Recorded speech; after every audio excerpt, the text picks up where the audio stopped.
लड़का बचपन से ही अंडों से खेलना पसंद करता था। वह उन्हें विभिन्न सामग्रियों के साथ मिलाने में माहिर था और चाहता था कि वह अकेले ही अपना मनपसंद केक बना सके। लेकिन उसके पिता को लगा कि यह लड़कियों का काम है, इसलिए उन्होंने उसके हाथ से एक बीटर छीनकर उसे एक बड़ा ड्रिल मशीन थमा दिया। गुस्से में लड़के ने ड्रिल मशीन से ही अपना मनचाहा केक बना लिया। कोई हैरानी की बात नहीं थी कि उसने अपने इस शौक को एक पेशे में बदल दिया, लेकिन उसकी जिद्दी प्रवृत्ति ने उसे काम और जीवन में काफी परेशानियां दी। जब एक स्वास्थ्य निरीक्षक उससे रिश्वत मांगने आया तो उसने बिना किसी लिहाज के उसे मना कर दिया।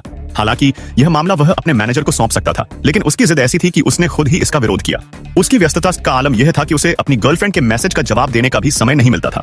नाराज गर्लफ्रेंड गुस्से में कॉकरोच लेकर उसकी रसोई में पहुंच गई, जिससे वहां हंगामा मच गया। संयोग से स्वास्थ्य निरीक्षक अभी तक गया नहीं था और यह नजारा देखकर वह दस्ताने पहनकर सब कुछ संभालने की तैयारी करने लगा। इसी दौरान गुस्साए शेफ ने अपनी स्पेशल डिश टूना साशिमी ग्राहक को जबरदस्ती परोसने की ठान ली। जब तीसरी बार वही डिश परोसी गई तो ग्राहक नाराज हो गया और साफ कह दिया कि उसे तला भुना खाना है, जिससे शेफ को यह समझना चाहिए कि वह केवल एक रसोइया है, मालिक नहीं।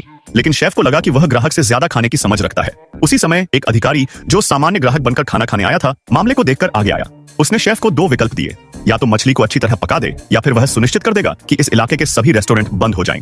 शेफ के पास कोई और चारा नहीं बचा, तो उसने अपनी कमर से गैस टॉर्च निकाली और सीधे अधिकारी के कपड़ों में आग लगा दी।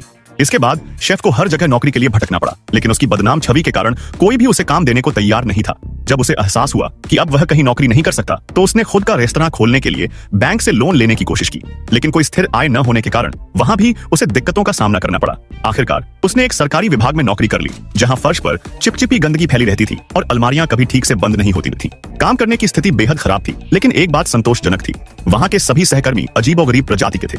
हालांकि समस्या यह थी कि वे सभी उतने ही मुश्किल स्वभाव के थे जितना कि वह खुद।